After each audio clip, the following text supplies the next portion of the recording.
नमो अर्यन्ताणं नमो सिद्धाणं नमो आयरिहाणं नमो वज्जायाणं नमो लोय सर्वसाहि एषो पञ्च नमुकारो सपभावपणसः मंगलाणं च सर्वेषां पठनं अवै मङ्गलम् मंगलम भगवान वीरो मंगलम गौतम प्रभो मंगलम स्थूलिभद्राद्याजय धर्मोस्त मंगलम ओंकार बिंदु संयुक्तम नित्यं ध्यायन्ति योगिनो कामदं मोक्षदं चैव ओंकाराय नमो नमः अज्ञानं तिमिरान्धानं ज्ञानाञ्जनशलाकया नेत्रमुन्मीलितं येन तस्मै श्रीगुरवे नमः सर्वारिष्टविनाशाय सर्वाभीष्टार्थदायिने सर्वलब्धिनिधानाय श्री गौतम स्वामिने नमः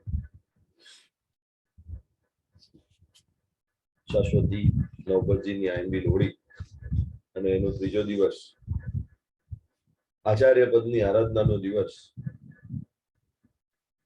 અર્યંત અને સિદ્ધ આ બે જીન શાસનના દેવ તત્વ તરીકે હતા અને હવે આચાર્ય ઉપાધ્યાય અને સાધુ આ ત્રણ પદો જીન શાસનમાં ગુરુપદ તરીકે સ્થાપિત છે અને એમાં આચાર્ય પદ એ ગુરુમાં પણ સર્વશ્રેષ્ઠ સર્વોચ્ચ ગુરુ તત્વની અંદર સર્વથી પ્રધાન એવું આ આચાર્ય પદ છે 36 ગુણોથી યુક્ત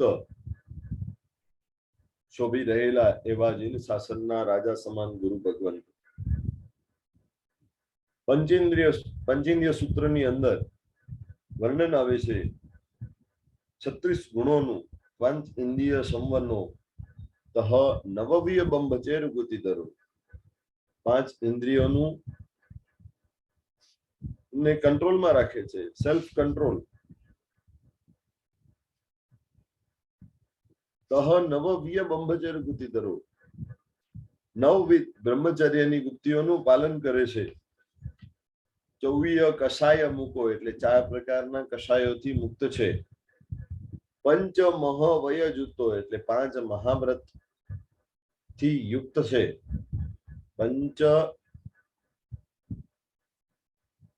પંચ વિહાયાર પાલન સમત્વ 5 વિધ આચારોનું પાલન જે કરી રહ્યા છે અને જગત તેમના આશ્રિત ગણને કરાવી રહ્યા છે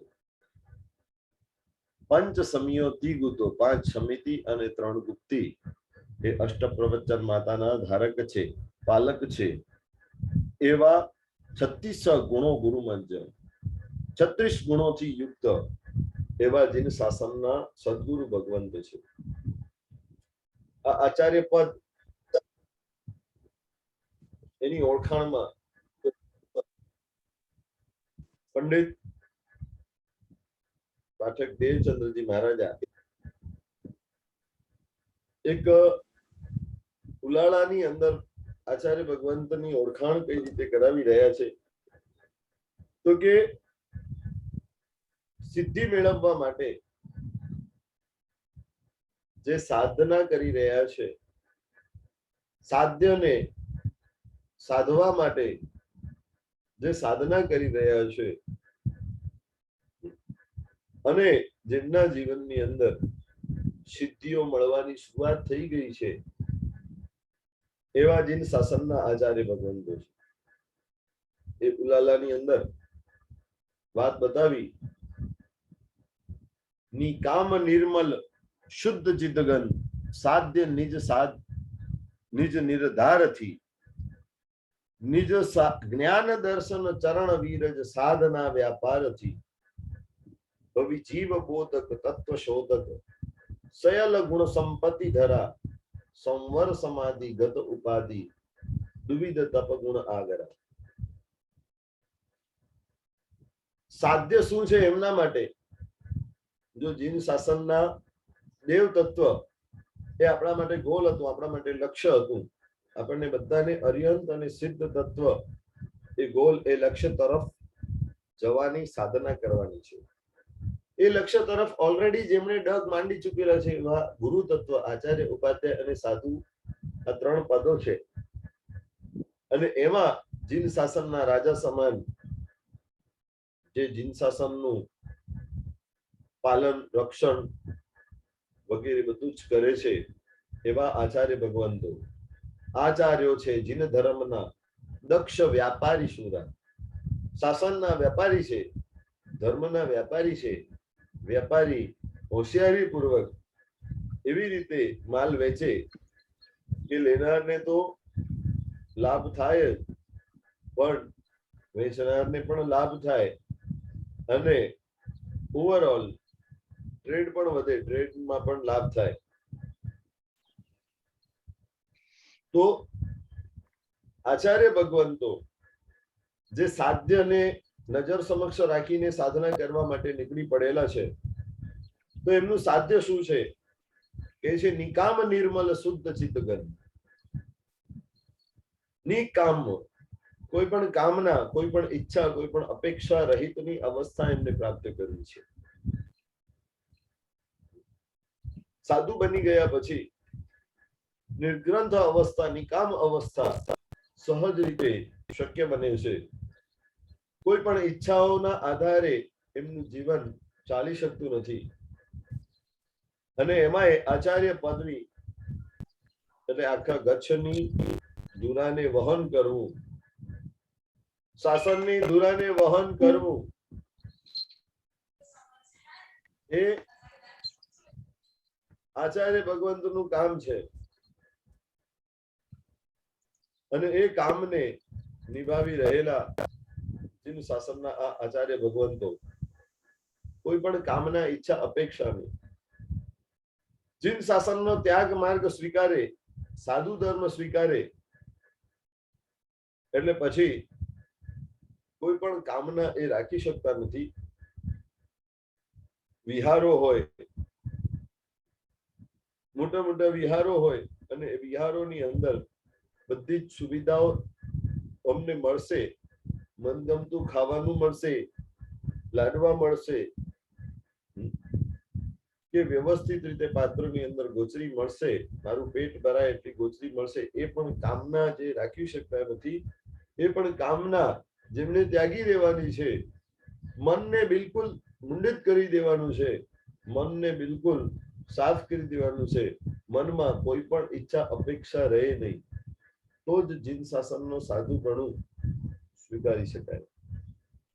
આ તો આચાર્ય પદે પહોંચેલા છે એટલે કોઈ પણ કામના, ઈચ્છા, અપેક્ષા વિના શાસનની સેવા કરવામાં તત્પર છે.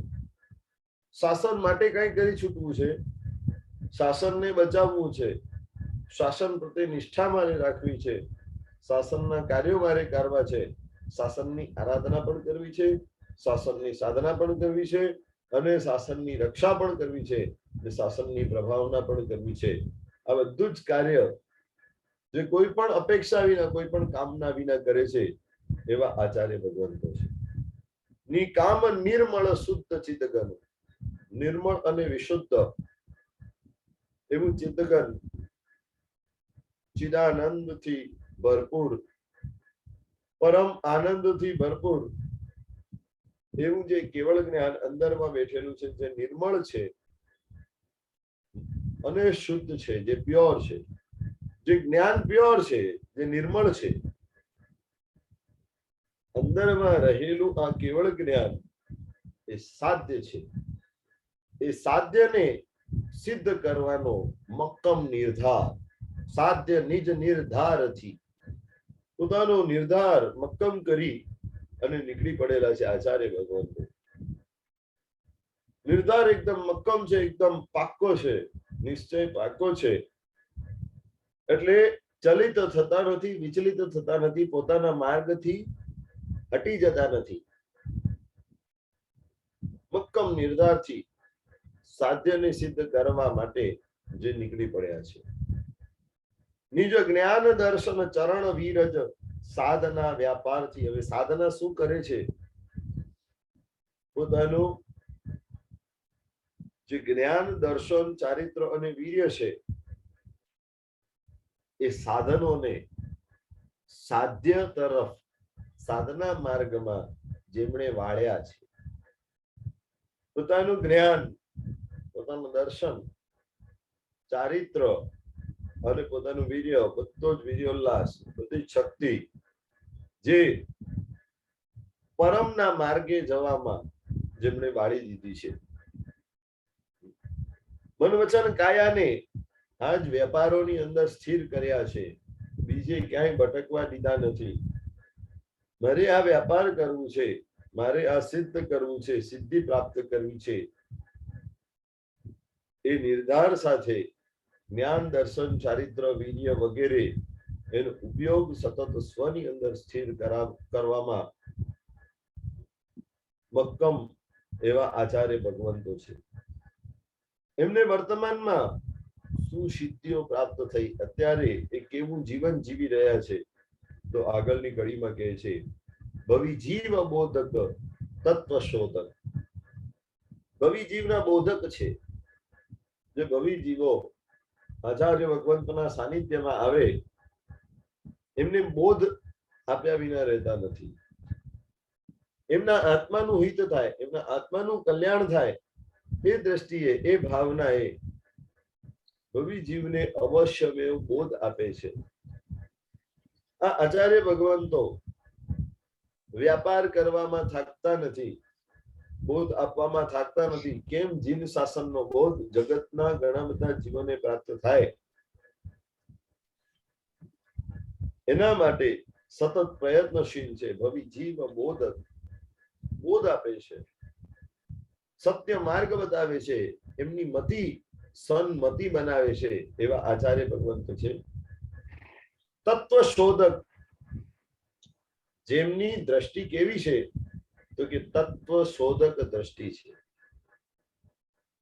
જગત આખાની અંદર જ્યાં જ્યાં એમની દ્રષ્ટિ ફરી વળે છે, એ દ્રષ્ટિ માત્ર તત્વને જ શોધે છે. પ્રભુએ બતાવેલા તત્વ જગતમાંથી ક્યાંથી પ્રાપ્ત થાય છે, તો ડગલે ને પગલે જો દ્રષ્ટિ તત્વ શોધક વાળી હોય, માત્ર તત્વને શોધતી હોય, એને ડગલે ને પગલે દરેક ઘટનાઓની અંદર, દરેક પરિસ્થિતિની અંદર એને તત્વની પ્રાપ્તિ થાય છે. જો હરવા ફરવા માટે ગયા, દેખાય શું? તો કે પૂતગલ દેખાય છે. ચૈતન્ય એવું આત્મ તત્વ તો દેખાતું નથી. જે કાંઈ પણ દેખાય છે બધું પૂતગલ છે. પૂતગલનો સ્વભાવ શું? પૂરણ અને ગલન, જેની અંદર સતત ફેરફારો થયા કરે છે, એ પૂતગલનું લક્ષણ છે. પૂતગલ દેખાય છે, પૂતગલની અંદર ફેરફારો થાય છે, તો એ પૂતગલમય જે દેખાનારું દ્રશ્ય છે એ ક્યારેક ને ક્યારેક બગડવાનું. ગમે તેવી સારી જગ્યાએ જોવા માટે ગયા, એનો નાશ અવશ્યમેવ થવાનું. તો આ આખું જગત કેવું છે કે નાશવંત છે. પૂતગલથી ભરેલું આ જગત નાશવંત છે. આની અંદર શાશ્વત માત્ર મારો આત્મા છે. ડગલે ને પગલે એ એનાલિસિસ જેમની ચાલુ હોય, એટલા માટે કહે છે તત્વ શોધક. કેવા છે? તત્વ શોધક છે. આચાર્ય ભગવંતોના પ્રવચનો તમે સાંભળો તો એની અંદર ઘણી બધી એવી વાતો આવે કે આપણે જીવન જીવતા હોઈએ, હાલતા ચાલતા વગેરે એ બધી પ્રવૃત્તિઓ આપણે કરતા હોઈએ, પણ એ પ્રવૃત્તિ કરતી વખતે, વિહાર કરતી વખતે ક્યાંક કંઈક એક બોર્ડ વાંચવામાં આવે ને, એમાંથી પણ કંઈક તત્વ કાઢી લેનારા આચાર્ય ભગવંતો છે. એક આચાર્ય ભગવંતે રેલવે ક્રોસિંગ પાસેથી વિહાર કર્યો અને ત્યારે રેલવે લાઈન ક્રોસ કરતા ટ્રેનના પાટરાને ફાટા પાસેથી ક્રોસ કરતા એમને બે શબ્દો વાંચવા મળ્યા, સ્ટોપ, લુક એન્ડ ગો. શું લાઈનનો બોર્ડ લખેલો હતો? શું લખ્યું હતું બોર્ડ ઉપર? Stop, look and go. આમ તો બિલકુલ સામાન્ય લાગતા આ શબ્દો છે. ભાઈ હવે તમે રેલવે લાઈન ક્રોસ કરી રહ્યા છો એટલે યુ નીડ ટુ સ્ટોપ. તમારે આજુબાજુ જોવું પડે કે ક્યાંય ટ્રેન આવતી તો નથી ને, દૂર દૂરથી પણ તમે સુરક્ષિત રીતે રેલવે લાઈન ક્રોસ કરી લેશો ને એટલી વારમાં. માટે you need to stop, you need to look. તમને આજુબાજુ જોવું પડે. અને પછી જો તમને સુરક્ષિતતા લાગે તો તમારે આગળ વધવાનું. તો મહાત્માએ આ શબ્દો સાંભળ્યા, શબ્દો વાંચ્યા અને એનાથી અંદરની પોતાની તાર જણજણી ઉઠી, અંદરની તાર એમની ચમકી ઉઠી કે આ તો મારા માટે લખાયેલો ઉપદેશ છે. પ્રભુએ મારા માટે ક્યાંક આવા શબ્દો ગોઠવીને મારા નજરની સામે રાખેલા છે. Stop, look and go. મારે મારા જીવનની અંદર જે જીવન ચાલી રહ્યું છે, સતત સમય વહી રહ્યો છે, સતત કાર્યોની અંદર વ્યસ્ત રહેતા મારા જીવનમાંથી આઈ નીડ ટુ સ્ટોપ. મારે બ્રેક લેવું પડશે. સતત 24 કલાક પર માટેની જે સાધના કરી રહ્યો છું, પરને મેળવવા ભોગવવા માટે, આપણા માટે ઉપદેશ એમાંથી શું નીકળે છે? સતત જે પર માટે, પરને મેળવવામાં ભોગવવામાં, પદાર્થોને મેળવવામાં અને ભોગવવામાં આપણે જે સમય ગલાવીએ છીએ અને જે જીવનની અમૂલ્ય ક્ષણો એમાં જાય છે, we need to stop. Sometimes, somewhere we need to stop. કે આપણને ઉભા રહી અને સેલ્ફ એનાલિસિસ કરવી પડે. હું સુખી છું કે દુઃખી છું? જો સુખી છું તો પદાર્થના આધારે મને મળનારું સુખ એ તો ટેમ્પરરી છે, મને તો આત્માનું સાચું સુખ જોઈએ છે. જો કોઈ પણ પદાર્થના આધાર વિનાનો હોય, એટલે પદાર્થો આવે કે જાય, મારા સુખની અંદર કોઈ ફરક ન પડે. પરિસ્થિતિઓ ગમે તેવી આવે, મારા સુખની અંદર કોઈ ફરક ન પડે. એવા સુખની હું શોધમાં છું. માટે I need to stop and introspect. I need to look. Stop કર્યા પછી લુક કરવાનું છે, એટલે ઇન્ટ્રોસ્પેક્ટ કરવાનું છે, અંદર ઉતરીને જોવાનું છે. Am I on a right track? Am I on the right direction? મારી દિશા તો બરાબર છે ને? ઘરથી તમે નીકળો અને દેરાસર આવવા માટે ગાડીની શરૂઆત કરી હોય, હાઈવે પકડાઈ જાય, બરાબર સ્પીડની અંદર ગાડી દોડતી હોય, પણ જો એક ખોટી એક્ઝિટ લેવાઈ જાય, એક ખોટી લેવાઈ ગયેલી એક્ઝિટ આપણને દેરાસર નહીં ને ભલતે રસ્તે પહોંચાડી દે છે. If we are stopping and if you are looking કે મારો રસ્તો તો બરાબર છે ને, થોડી થોડી વારે આ જે ચેક કરે છે, એ ભલે ખોટા માર્ગમાં પણ ક્યારેક ચડી જાય તો પણ સમયસર એને ખ્યાલ આવી જાય કે રસ્તો ખોટો છે, મારે રસ્તો ચેન્જ કરવો પડે, અને એના માટે એ કાર્યાન્વિત થઈ જાય છે. If the person is not checking, check કરતો નથી, જે આગળ ને આગળ આગળ ને આગળ આગળ ને આગળ વધતો જાય છે, એ તો ખોટા રસ્તે કઈ કેટલોય દૂર પહોંચી ગયો હોય એની કઈ કલ્પના કરી શકાતી નથી. We need to look. Are we on the right track? મારે જવું છે મોક્ષમાં, તો મોક્ષની જ દિશાનો રસ્તો મેં પકડ્યો છે કે નહીં? સંસારની દિશાનો રસ્તો તો મેં પકડ્યો નથી ને? એ મારે ઇન્ટ્રોસ્પેક્ટ કરવું પડશે, મારે ચેક કરવું પડશે. અને સ્ટોપ લુક કર્યા પછી, ઇન્ટ્રોસ્પેક્ટ કર્યા પછી જો બધું બરાબર લાગે, then we need to move ahead. We need to go. Stop, look and go. તો આ લખાયેલા 3 શબ્દો એ પણ જગતનું અદ્ભુત તત્વજ્ઞાન આપી જનારા છે. હવે આ આચાર્ય ભગવંતો, જેમની દ્રષ્ટિ તત્વદ્રષ્ટિ છે, એટલે આખા જગતમાંથી આવી રીતે તત્વ કાઢનારા છે. જગતની અંદર મૂંઝાઈ જનારા નથી, જગતની અંદર પદાર્થોની અંદર પરિસ્થિતિઓની અંદર ઘટનાઓની અંદર અટવાઈ જનારા નથી, પણ એ પરિસ્થિતિઓ અને ઘટનાઓમાંથી પણ કંઈક ને કંઈક સાર એવું તત્વ કાઢી લેનારા છે. માટે આચાર્ય ભગવાન તો કેવા છે? તત્વ શોધક છે. સયલ ગુણ સંપત્તિ ધરા, ગુણ રૂપી સંપત્તિને ધારણ કરનારા છે. 36 ગુણો, આચાર્ય ભગવંતના 36 ગુણો એક ત્યાગી અને વૈરાગી મહાત્માને શોભે એવા 36 ગુણો જેમના જીવનની અંદર આચાર નિષ્ઠ એમનું જીવન છે. પંચાચારનું પાલન પોતે કરે છે અને બીજાને કરાવે છે. જો પોતાના જીવનની અંદર આચાર હોય તો જ બીજાને આપી શકાય. જો પોતાના જીવનમાં જ આચાર નથી તો બીજાને ઉપદેશ પણ આપી શકાતો નથી. પહેલા પોતાનું જીવન સુધારે છે, પોતાનું જીવન ડિસિપ્લિન્ડ છે, એના માટે સતત જાગૃત રહે છે અને પછી બીજાને ઉપદેશ આપે છે. સયલ ગુણ સંપત્તિ દ્વારા, બધા જ ગુણોની સંપત્તિ જેમના ચરણે આલોડે છે એવા આ આચાર્ય ભગવંતો છે. અને પછી કે છે સંવર સમાધિ ગત ઉપાધિ દુવિધ તપ ગુણ આગરા. સંવરના આરાધક છે.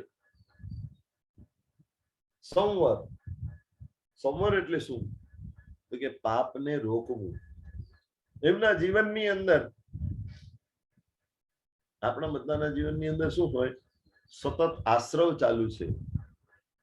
ગુરુ ભગવંતના જીવનની અંદર આશ્રવને સ્ટોપ કરાવનારું, કર્મને આવતો રોકનારું એવું સંવર, એ સંવર તત્વની આરાધના શરૂ થઈ ગઈ છે. સંવર દ્વારા આવતા કર્મોને રોકવાનું કામ કરી દેતા હોય. અને જો આવતા કર્મોને રોકવામાં આવે તો જ અંદર રહેલા, ઓલરેડી રહેલા કર્મોને કાઢવા માટે નિર્જરા એ તાત્વિક રીતે સફળ બને છે. આવતા કર્મોને રોકવું સંવર છે. સંવરની અંદર જે ડૂબેલા છે, સમાધિ ભાવ જેમણે પ્રાપ્ત કરેલું છે, સમાધિ ભાવથી કર્મોની નિર્જરા કરે છે. ગમે તે પરિસ્થિતિ આવે, ગમે તે ઘટનાઓ આવે, જે પણ ઘટના ઘટે છે એને સમાધિ ભાવે જુએ છે, સહન કરે છે, માત્ર દ્રષ્ટા બની અને એમાં સ્થિર થાય છે. અનંત કર્મોની નિર્જરા એના કારણે કરે છે. સમાધિ ભાવે. ગત ઉપાધિ, જેમણે ઉપાધિઓને દૂર મૂકી દીધી છે, જેમની ઉપાધિઓ જતી રહી છે, સંસારની ઉપાધિઓમાં પડતા નથી, સંસારની પડોજણમાં જે પડતા નથી, એવા આ આચાર્ય ભગવાન છે. અને દુવિધ તપ ગુણ આગરા, બે પ્રકારના તપો, અભ્યંતર તપ અને બાહ્ય તપ, એ કરનારા છે એવા આ આચાર્ય ભગવંતો છે. આચાર્ય ભગવંતોનું અહીંયા પરિચય દેવચંદ્રજી મહારાજાએ કર્યું. ખૂબ જ સુંદર વાતો આચાર્ય ભગવંત માટે કરવામાં આવી. કેટલા જાગૃત છે. આપણને માન મળે અને અહંકાર પોસાય. અહીંયા આચાર્ય ભગવંતોને ગમે તેટલું વિશિષ્ટ માન મળતું હોય, ગમે તેટલું વિશિષ્ટ સ્થાન મળતું હોય, તે છતાં પણ જાગૃત છે. મારે એ માનની અંદર અટવાઈ જવાનું નથી, એના માટે સતત જે જાગૃત છે એવા આ આચાર્ય ભગવંતો છે. પરમાત્મા મહાવીર દેવે ગણધર ભગવંતોને દ્રવ્ય, ગુણ અને પર્યાયથી તીર્થની અનુમતિ આપી. દ્રવ્ય, ગુણ અને પર્યાયથી તીર્થનું અનુશાસન કરવાનું, ચતુર્વિધ સંઘનું અનુશાસન કરવાનું, શાસનનું અનુશાસન કરવાનું જેમને સોંપવામાં આવ્યું એ ગણધર ભગવંતો હતા. 11 ગણધર ભગવંતો, પરમાત્મા મહાવીર દેવે આ 11 ગણધર ભગવંતોને આ અનુજ્ઞા આપી છે, દ્રવ્ય, ગુણ અને પર્યાય. અને આ જ પરંપરામાં ગણધર ભગવંતો પોતાના શિષ્યોને, એમના શિષ્યો, પ્લીઝ બધા મ્યુટ કરજો, કોઈ પણ અનમ્યુટ કરતા નહીં.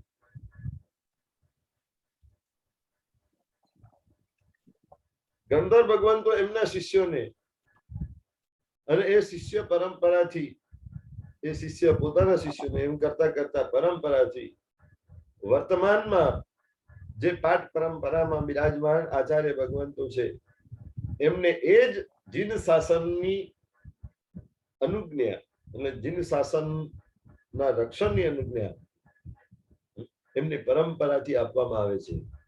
એટલે જ્યારથી આચાર્ય પદ મળે, આચાર્ય પદ પ્રદાનની વિધિ થાય, ત્યારે ગુરુ ભગવાન કાનની અંદર એમને મંત્ર આપે છે અને એમને શાસનના અનુશાસનની જવાબદારી આપવામાં આવે છે. હવે ચતુર્વિધ સંઘનું અનુશાસન તમારા હાથમાં છે, તમને સોંપવામાં આવ્યું છે, એ આ આચાર્ય પદ છે. શાસનનું અનુશાસન, આ શાસનની અંદર બધી વ્યવસ્થા બરાબર રીતે ચાલે. સાધુ પોતાના આચારો ચૂકે નહીં, સાધ્વીજી ભગવંતો પોતાના આચાર વિચાર ચૂકે નહીં, શ્રાવક અને શ્રાવિકાઓ પોતાના આચાર વિચાર વ્યવહાર વર્તન વગેરે ચૂકે નહીં. એના માટે એક અનુશાસન, એક ડિસિપ્લિન નો જે કોડ છે, code of conduct, A code ઉપર કમાન્ડ કોનું? તો કે આચાર્ય ભગવંતો.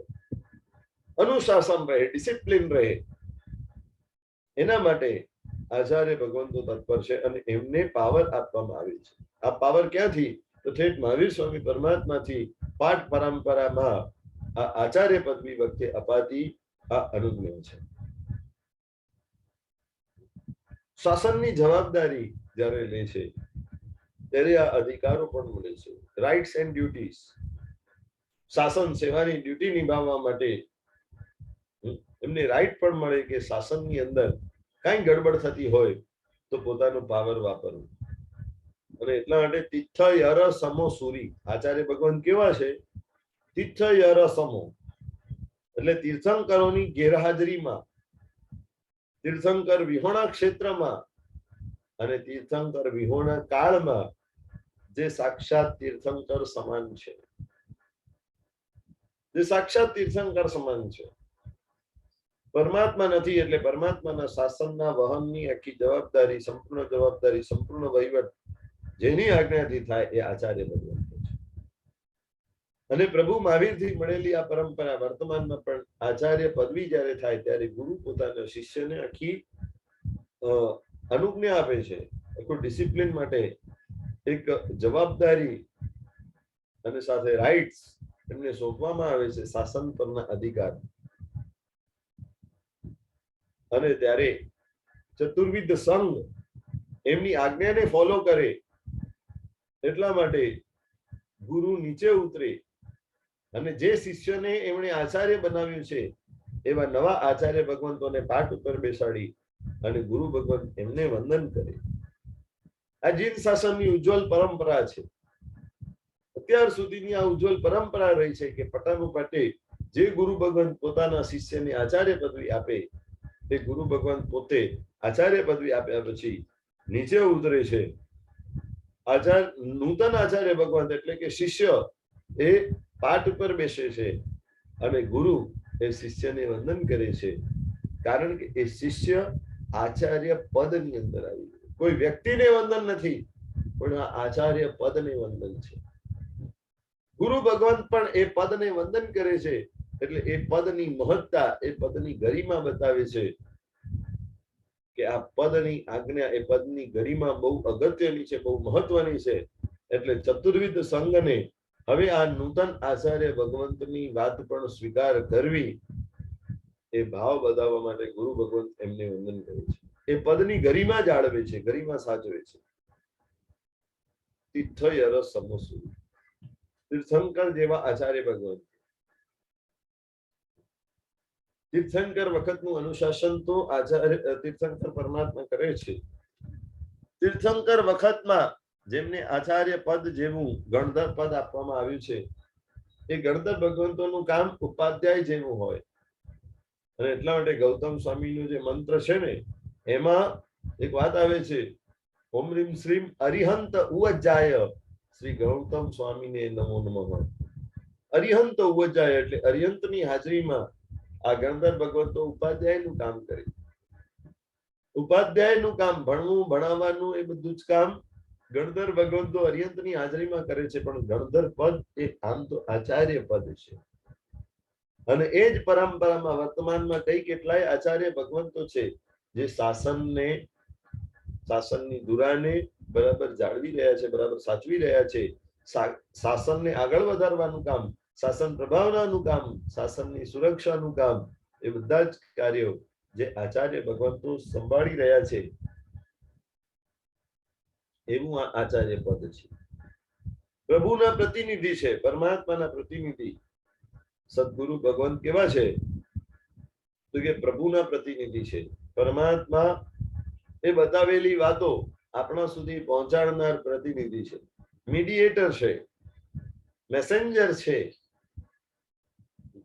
હરિહંત અને આપણી વચ્ચે, ભક્ત અને ભગવાન વચ્ચે જે બ્રિજ છે, બ્રિજ આ આચાર્ય ભગવંતો છે. પરમાત્મા સાથે આપણું કનેક્શન કરાવી આપનાર આ આચાર્ય ભગવંતો છે. તત્વ કોણે બતાવ્યું, સમજણ કોણે આપી? પ્રવચન આપવા દ્વારા. જો આચાર્ય અને ઉપાધ્યાયના પ્રવચનની અંદર શું ફરક છે? તીર્થંકર જેવી રીતે અર્થની દેશના આપે અને ગણધર સૂત્રની રચના કરે, એવી રીતે વર્તમાનમાં આચાર્ય ભગવંતો અર્થની દેશના આપે. અર્થની દેશના એટલે સૂત્રના ગૂઢ અર્થોને જગતની સામે ખોલે, સરળ સિમ્પલ ગુજરાતી ભાષાની અંદર, કે વર્તમાનમાં જે સ્થળે જે પ્રચલનમાં ભાષા હોય એ ભાષાની અંદર એ આચાર્ય ભગવંતો ઉપદેશ આપે છે કે નાનામાં નાના જીવો પણ એમાંથી સમજી શકે. ઉપાધ્યાય ભગવંતો સૂત્રની વાંચના આપે છે, એટલે એ સાધુ સાધ્વી વગેરે હાઈ લેવલ ની વાંચનાઓ હોય. કોમન પબ્લિક, જનરલ, નાનો બાળક જેને કાંઈ જ ખબર નથી, એ વ્યક્તિને ઉપાધ્યાયની વાંચના થોડીક અઘરી લાગે, ડિફિકલ્ટ લાગે સમજવા માટે, પણ આચાર્ય ભગવંતોનું અર્થની દેશના આપે છે. એટલે સૂત્રના ગૂઢ એવા તત્વાર્થો છે, એ અર્થો છે, પરમાર્થ છે, એ અર્થને સરળ સિમ્પલ લેંગ્વેજની અંદર લોકોની સામે પ્રેઝન્ટ કરવાનું કામ આ આચાર્ય ભગવંતો કરે છે.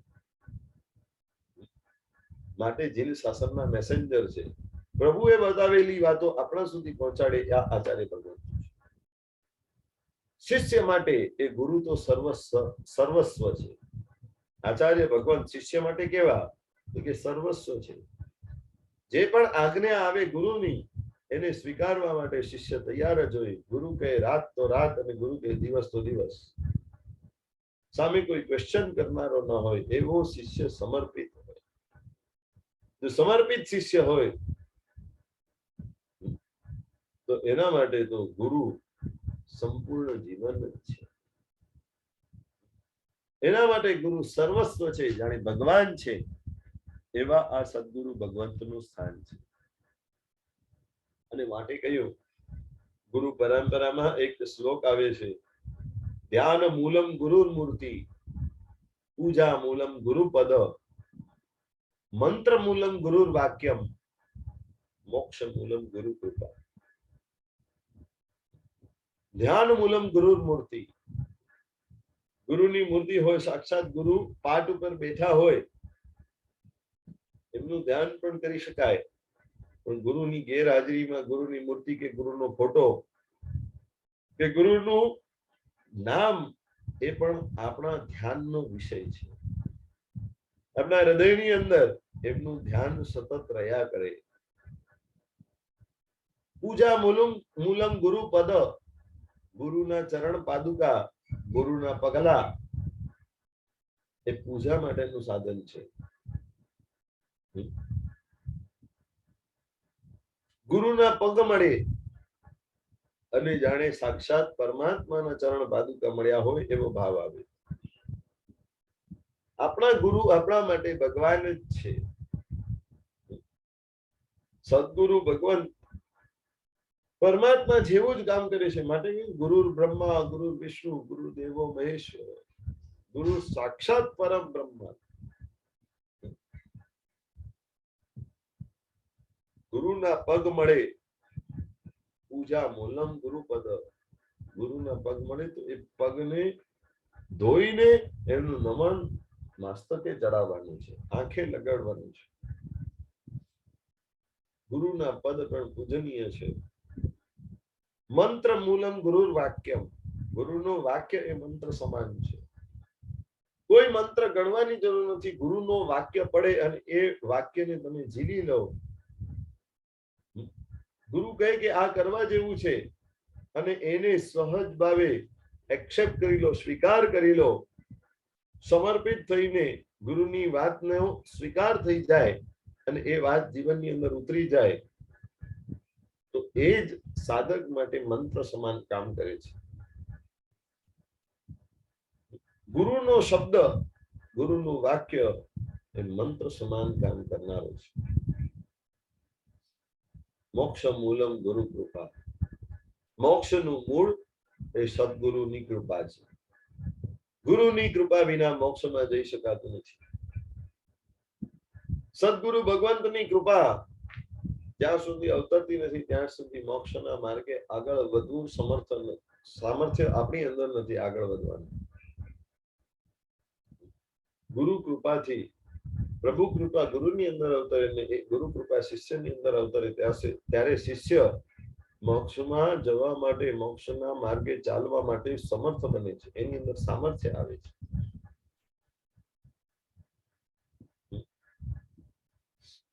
મંત્ર મૂલમ ગુરુ વાક્યમ ની અંદર શું સુંદર મજાની વાત બતાવી.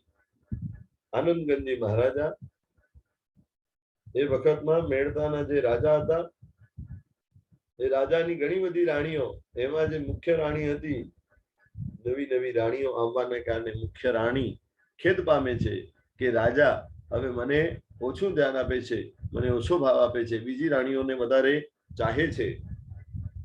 એના માટેનો કંઈક ઉપાય ક્યાંથી કરું? અને એ વખતમાં એ એરિયામાં પરમ સાધક તરીકે અને પરમાત્માના પરમ ભક્ત તરીકે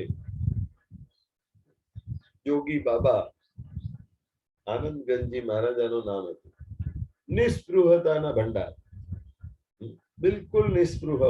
એક વસ્ત્ર પ્રત્યેનું પણ જેમને મમત્વ નથી, કોઈ સ્પૃહા નથી, કોઈ ઈચ્છા નથી, કોઈ અપેક્ષા નથી, એવા પરમ નિસ્પૃહી સાધક આત્મા આનંદગંજી મહારાજાનું નામ એ વખતમાં જોરદાર હતું.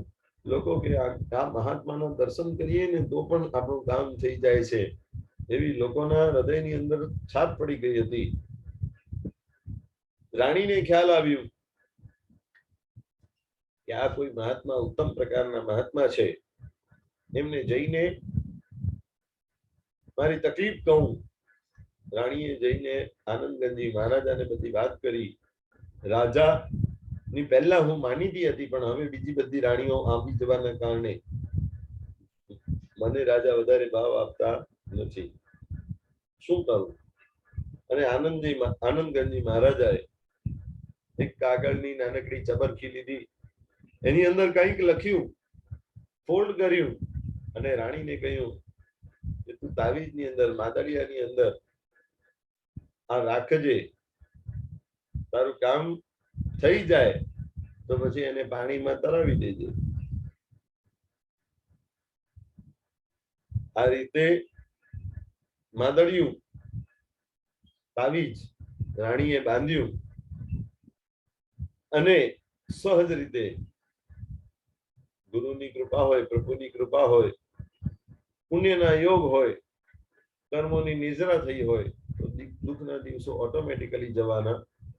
ગુરુ ભગવાન તો એક દિશા નિર્દેશ કરે છે કે ભાઈ લોકો આડા અબડા માર્ગે ફંટાઈ ન જાય, લોકો અજ્ઞાનતાના માર્ગે ફંટાઈ ન જાય, દોરા ધાગા, મંત્ર તંત્ર, ભૂવા ડાકલિયા વગેરેના માર્ગે ફસાઈ ન જાય, એટલે એમને જીન માર્ગની અંદર સ્થિર કરવા માટે એમને કંઈ પણ વિધાન આપે છે. સાધુ ભગવંતોનો આ આચાર નથી. શ્રીપાળ અને મૈણા જયારે પહેલી વાર જિનાલયની અંદર ગયા, બાજુમાં આચાર્ય ભગવંત હતા, જિનાલયમાં દર્શન વગેરે કર્યા. દર્શન કરતી વખતે પરમાત્માના ગળામાં રહેલી ફૂલની માળા ત્યાંથી ઉડતી આવી અને શ્રીપાળના કંઠે આવી પડી ગઈ. શ્રીપાળના ગળે આ માળા પડી ગઈ અને પરમાત્માના હાથમાં ઉત્તમ પ્રકારનું ફળ બીજોરું, એ વખતે પૂજામાં બીજોરું પરમાત્માના હસ્તની અંદર રાખવામાં આવતું, એ બીજોરું ત્યાંથી ઉડી અને શ્રીપાળના હાથમાં આવી ગયું. બંનેને લાગ્યું કે કંઈક શુભ સંકેત છે, આપણને ખ્યાલ આવતું નથી. નજીકના ઉપાશ્રયમાં જ્ઞાની ગુરુ ભગવાન છે, એમને જઈને પૂછીએ. ગુરુ ભગવંતની પાસે ગયા. ગુરુ ભગવંતે જોયું કે આ વ્યક્તિત્વ મહાન છે, ઉપદેશ આપ્યો. અને ત્યારે ગુરુ ભગવંતે કહ્યું કે મૈણા, તને તો હું ઓળખું છું, પણ આ તારી સાથે કોણ છે? કોઈ ઉત્તમ પ્રકારના વ્યક્તિ લાગે છે, કપાળ પરથી તો કોઈ મહાન વ્યક્તિત્વ લાગે છે, પણ અત્યારે રોગિષ્ઠ અવસ્થાની અંદર કોઢ રોગમાં વ્યાપ્ત છે, આ વ્યક્તિ કોણ છે? અને ત્યારે મૈણાએ કહ્યું કે આ મારા પતિદેવ છે. મને એમના રોગની બિલકુલ ચિંતા નથી. એમને રોગ છે તો કર્મ ઉદયના કારણે રોગ છે, બરાબર છે, પણ એના કારણે શાસનની હેલના થઈ રહી છે. લોકો કહી રહ્યા છે કે આ મૈણા બહુ કર્મની પ્રધાનતા માનતી હતી, કર્મની જ વાતને સ્વીકાર કરતી હતી, એટલે એને દુઃખ મળ્યું. જીન શાસનને માનનારી મૈણા, જીન શાસન એને બચાવી ન શક્યું. લોકો જીન શાસનની અવહેલના કરે છે, એનાથી મને વધારે દુઃખ થાય છે. એટલે તમે કઈક ઉપાય બતાવો. અને ત્યારે આચાર્ય ભગવંતે સ્પષ્ટ રીતે કહ્યું કે આ સાધુનો આચાર નથી, જીન શાસનના સાધુનો આ આચાર નથી. મોક્ષના માર્ગને બતાવ્યા સિવાય બીજો કોઈ માર્ગ જીન શાસનનો સાધુ બતાવે નહીં. પણ આ વ્યક્તિત્વ મહાન છે. એના કપાળ પરથી હું જાણું છું કે જીન શાસનની વિશિષ્ટ પ્રભાવના એના હાથે થવાની છે, એના દ્વારા થવાની છે. એટલા માટે આગમનું વલણું કરી, આગમોનું વલણું કરી, પૂર્વોનું અધ્યયન કરી, અને એ પૂર્વોમાંથી જે મને સાર લાગે છે એવું આ સિદ્ધ ચક્ર યંત્ર બનાવી અને ગુરુ ભગવંતે મૈણાને આપ્યું. સાધુ ભગવંતોનો આ બધો આચાર નથી. તે છતાં પણ એ વખતના સમય સંજોગ અનુસાર, સર્કમસ્ટેન્સીસ અનુસાર, દ્રવ્ય ક્ષેત્ર કાળ ભાવને અનુસાર જીન શાસનને કોઈક લાભ થતો હોય તો એના માટે આચાર્ય ભગવંતો એ કાર્ય કરે છે.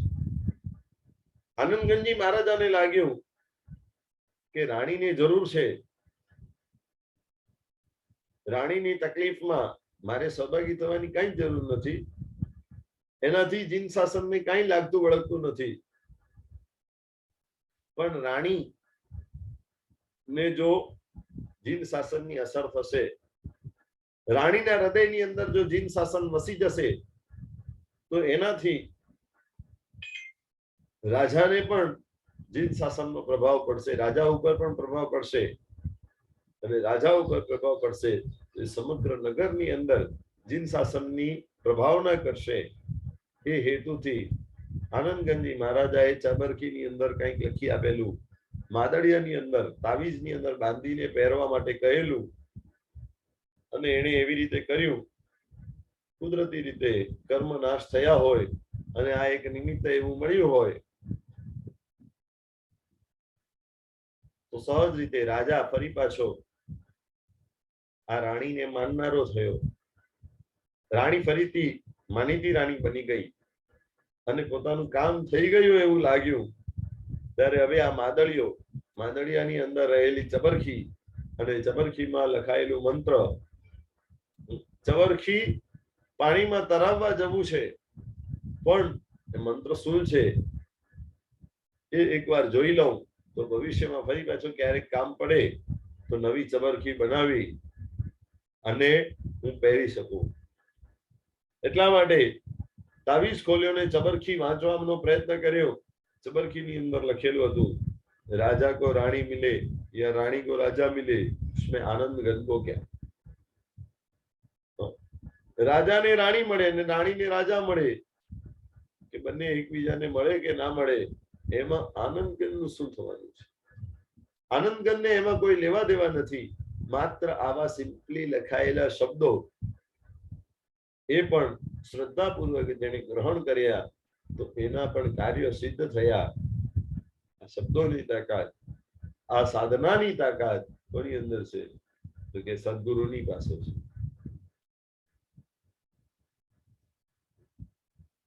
સદગુરુની પાસે છે.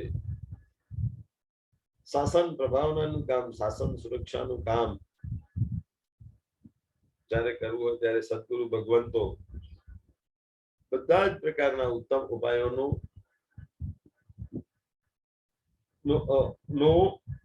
અજમાવો કરે છે. એટલે બધા જ પ્રકારના ઉત્તમ ઉપાયો ટ્રાય કરે છે, અજમાવી લે છે.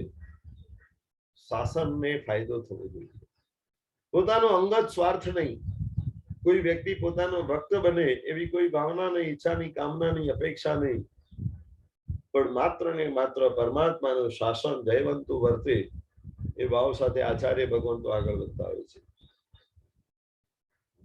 આચાર નિષ્ઠ છે માટે એમને આચાર્ય કહે છે. આચાર નિષ્ઠ છે, પોતાના જીવનની અંદર સદાચાર સંપન્ન એમનું જીવન છે.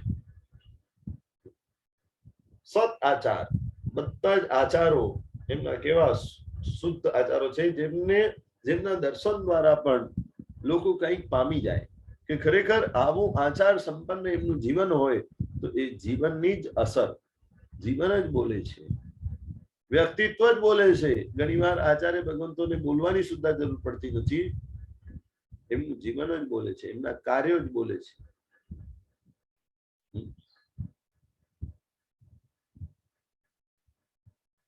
તીર્થંકર વિહોણા ક્ષેત્રની કાળમાં જે આ તીર્થંકર સમાન છે એવા આચાર્ય ભગવાન આચાર નિષ્ઠ છે, આચાર સંપન્ન છે, પંચાચારનું પોતે પાલન કરે છે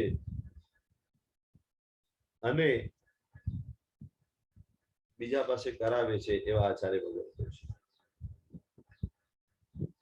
આચાર સંપન્નતા આપણા જીવનની અંદર આવે એ ભાવ સાથે આચાર્ય પદની આરાધના કરવાની છે.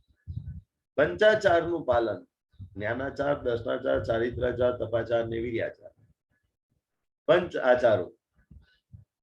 આ આચાર્ય ભગવાન તો પંચાચારનું પાલન પોતે વ્યવસ્થિત રીતે કરે છે અને પોતાના આશ્રિત ગણ સાધુ, સાધ્વી, શ્રાવક અને શ્રાવિકા રૂપ ચતુર્વિધ સંઘને આ પંચાચારનું પાલન કરાવવા માટેનો ઉપદેશ સતત આપે છે, સતત પ્રેરણા કરે છે એવા આ આચાર્ય ભગવંતો છે. જ્ઞાનાચાર એટલે શું? તો કે જ્ઞાનનું પઠન પાઠન કરે, જ્ઞાનનું સંરક્ષણ કરે, સંવર્ધન કરે, સંપાદન કરે. પરમાત્માના જ્ઞાનને કેમ હું આગળ ને આગળ વિસ્તારી શકું, લોકો સમક્ષ મૂકી શકું, આખા જગતને બતાવી શકું, એના માટે સતત જે પ્રયત્નશીલ છે એ આચાર્ય ભગવંતો છે. જ્ઞાનાચાર દ્વારા યાદ આવે દેવર્તી ગણિક સમા શ્રમણજી. પરમાત્મા મહાવીર દેવને મોક્ષ ગયા ને 980 વર્ષ થયા હતા.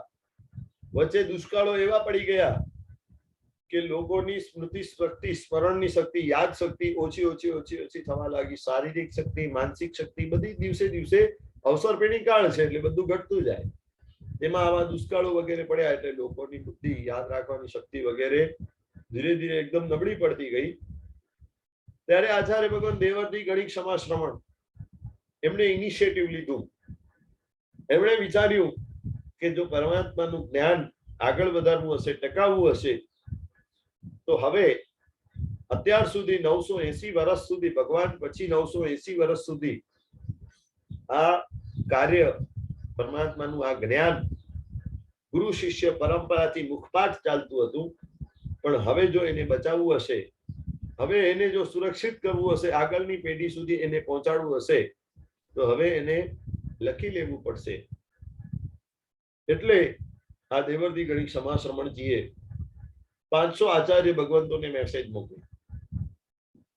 એ વખતનો સમય આજથી લગભગ 1500-1600 વર્ષ પહેલાનો સમય કહું છું.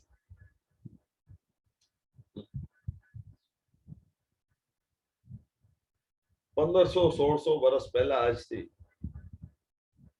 500 આચાર્ય ભગવંતોને મેસેજીસ મોકલવા કેટલું ડિફિકલ્ટ હશે વિચાર કરો. અત્યારે તો કેટલું સિમ્પલ છે કે 500 આચાર્ય ભગવંતોની સાથે કોઈ માણસો હોય અથવા કોઈ મુમુક્ષુઓ હોય, એમની પાસે રહેલા મોબાઈલ નંબર લઈ લો, 50 જણાને બેસાડી દો, 10-10 આચાર્ય ભગવંતોને કોલ કરીને મેસેजेस અપાવે, અથવા તો 500 આચાર્ય ભગવંતોના વોટ્સએપના ગ્રુપ બનાવી દો અને એ ગ્રુપની અંદર એક જ મેસેજ નાખી દો કે બધા જ આચાર્ય ભગવંતોએ ભેગા થવાનું છે, એ મેસેજ કેટલો ઇઝીલી બધે પહોંચી જાય. એ વખતમાં કેટલું ડિફિકલ્ટ હશે 500 આચાર્ય ભગવંતો પાસે જઈને વિનંતી કરાવવી, અને 500 આચાર્ય ભગવંતોએ સંમતિ દર્શાવી, એ પણ મોટી વાત છે. એક ઈસ્ટમાં ચાલે અને બીજા વેસ્ટમાં ચાલે તોય કામ ન થાય. બધાએ સંમતિ દર્શાવી અને બધા ઠેક ઠેકાણેથી આખા ભારતભર, અને એ વખતમાં તો બૃહદ ભારત એટલે કે પાકિસ્તાન, નેપાળ વગેરે પ્રદેશો બધા ભારતની બાઉન્ડ્રીની અંદર આવતા, અને એ નેપાળ વગેરેની અંદર પણ રહેલા આચાર્ય ભગવંત, બધા જ આચાર્ય ભગવંત 500 આચાર્ય ભગવંતોએ વલ્લભીપુર તરફ, વલ્લભીપુરમાં એ વખતની પાલીતાણાની તળેટી વલ્લભીપુર હતી, એટલે એ વલ્લભીપુરમાં બધાએ ભેગા થવાનો નિર્ણય કર્યો અને બધાએ એ દિશા તરફનો વિહાર શરૂ કરી દીધો. કેટલો કઠિન એ વખતનો વિહાર રહ્યો હશે. વલ્લભીપુર સુધી પહોંચતા કેટલી કઠિનાઈઓ 500 આચાર્ય ભગવંતોને સહન કરવી પડી હશે. પણ મેં કહ્યું તેમ પોતાનું અંગત સ્વાર્થ ક્યાંય પણ વિચારતા નથી. શાસનનું હિત જેમાં થાય એ મારે કરવું છે. શાસનનું કામ થતું હોય તો મારે ગમે તેટલા વિહારો કરવા પડે, કાંઈ જ વાંધો નહીં. ઠેક ઠેકાણેથી આચાર્ય ભગવંતો આવીને ભેગા થયા. 500 આચાર્ય ભગવંત, એક Acharya ભગવંતના average, on an average એક આચાર્ય ભગવંતના 10 શિષ્ય ગણીએ તો પણ 5000 તો માત્ર સાધુ ભગવંતો થાય. 5000 સાધુ ભગવંતો થાય, એનાથી વધારે જ હંમેશા સાધ્વીજીઓ હોય.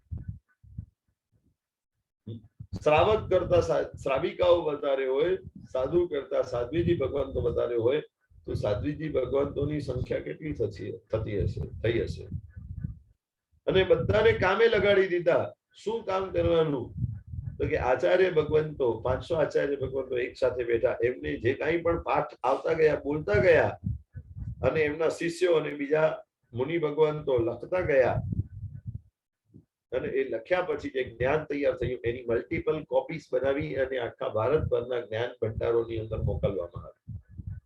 શ્રુત સંવર્ધનનું કામ એ ઇનિશિયેટિવ લેનાર દેવરજી ગણિત સમાજ રમણજી મહારાજ પોતાનું અંગત ક્યાંય સ્વાર્થ નહીં ને 12.5 વર્ષ સુધી વલ્લભીપુરની અંદર રોકાઈ અને આ જ્ઞાન ને સાચવવાનું, આગળ વધારવાનું જે પુરુષાર્થ એમને કરેલો છે, ખરેખર આચાર્ય ભગવંતોનું જ્ઞાનાચાર યાદ આવી જાય.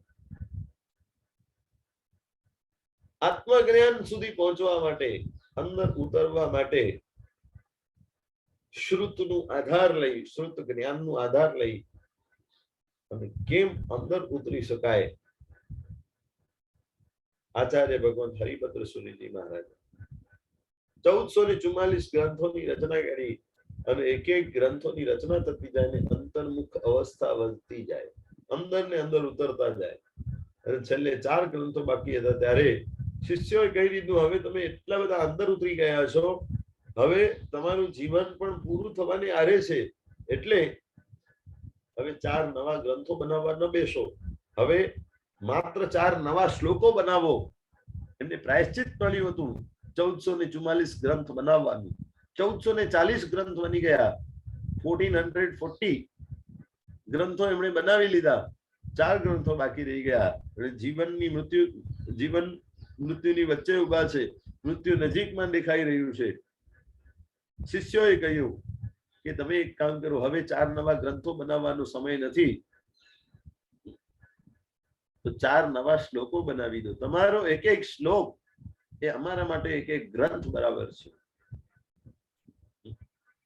જ્ઞાનના આધારે, એ શ્રુતના આધારે અંદર ઉતરી ગયેલું આ વ્યક્તિત્વ હતું. આચાર્ય ભગવંત માત્ર બહારથી શાસન પ્રભાવના કરનારા દેખાય, માત્ર બહારથી જાહો દલાલી વાળા દેખાય, પણ એટલા જ એ અંતર્મુખ થયેલા હોય છે, એટલા જ એ અંદર ઊંડાણમાં ઉતરેલા હોય છે. એમની અંતરંગ પરિણતિ, અંતરની પરિણતિ એટલી બધી વિકસિત થયેલી હોય છે કે એમના 4 શ્લોકો પણ 4 ગ્રંથ બરાબર બની જાય. અને શ્લોક અધૂરો રહ્યો, ચોથો શ્લોક અધૂરો રહ્યો તો શાસન દેવીએ આવીને ચતુર્વિધ સંઘની સાથે એની પૂર્ણાહુતિ કરી. કેટલી જ્ઞાન પ્રત્યેની નિષ્ઠા, જીવનના અંત સમય સુધી જ્ઞાન માટેની નિષ્ઠા એમના જીવનની અંદર રહી હશે. આપણને તો 1444 નવા ગ્રંથો બનાવવાની તો વાત નથી, એનો અનુવાદ સરળ ગુજરાતીની અંદર અનુવાદ કરવાની પણ વાત નથી, પણ એમાંથી અમુક કોઈ એકાદ બે ચાર ગ્રંથો આપણી પાસે આવ્યા હોય, ગુજરાતી અનુવાદ સહિત આવ્યા હોય, તો એને માત્ર ભણવાનું પુરુષાર્થ આપણને કરવાનું છે. આચાર્ય ભગવંતોએ જે જયમત લઈ, જે જવાબદારી સંભાળી અને ભગવાનની જ્ઞાન પરંપરાની, શ્રુત પરંપરાને આપણા સુધી પહોંચાડી છે, તો આપણું કર્તવ્ય બને છે આપણે એ શ્રુતનો અભ્યાસ કરીએ.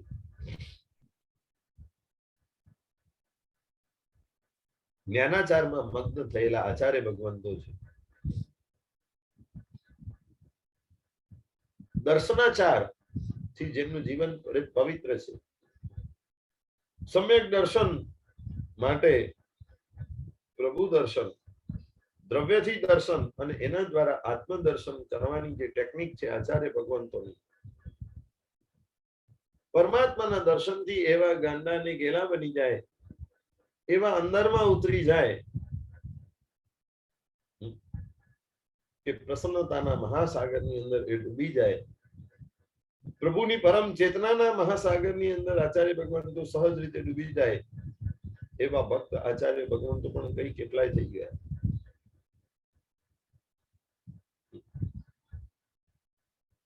પ્રભુ અને પોતાની સાથેનું જે અનુસંધાન જોડી શકનારા હતા એવા આચાર્ય ભગવંતો.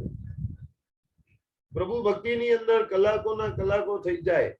કેલાપુરના સુરીજી મહારાજાને યાદ ન રહી કેટલા સ્તવનો બોલાઈ ગયા છે.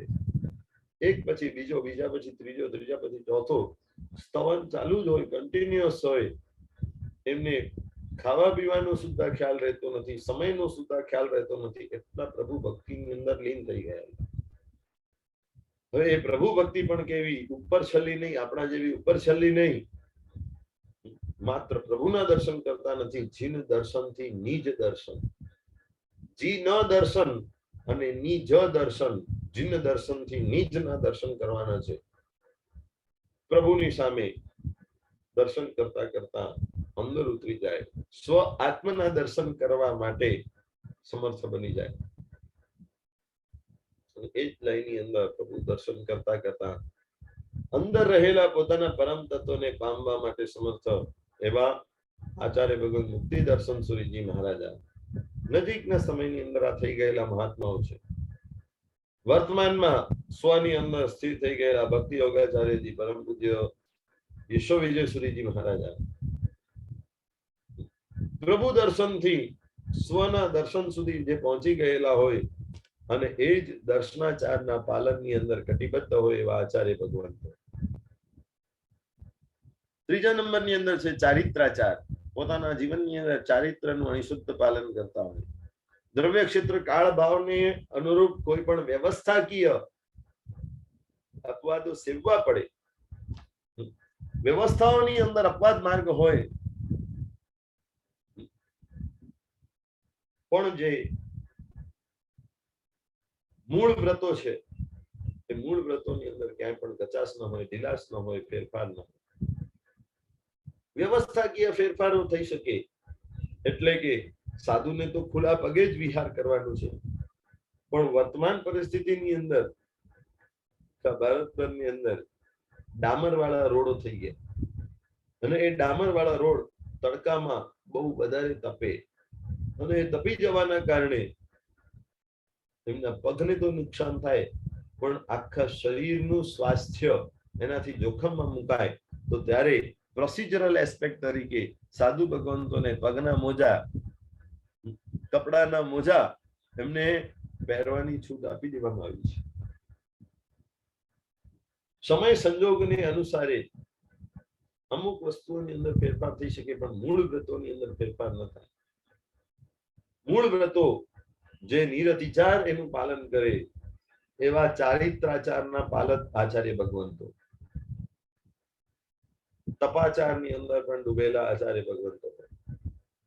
અભ્યંતર અને બાહ્ય તપ, ડૂબી દ તપ ગુણ આગરા, જે ઓળખાણ કરાવી હતી આચાર્ય ભગવંતોની, જે તપની અંદર પણ અગ્રેસર હોય એવા આચાર્ય ભગવંતો છે. બાહ્ય તપ તો જેમના જીવનની અંદર છે જ. હમણાં જ વર્તમાનમાં થોડાક સમય પહેલા થઈ ગયેલા આચાર્ય ભગવંત રાજ તિલક સુરીજી મહારાજા, એ વખતમાં 289 આંબિલની હોળી, આંબિલની હોળી, એક આંબિલ કરવું હોય તો આપણે વિચાર કરીએ છીએ, આંબિલનો થડો બાંધવો હોય તો ડબલ વિચાર આવે છે. આંબિલની હોળીઓ આગળ વધારવીને 289 હોળી, એ લગભગ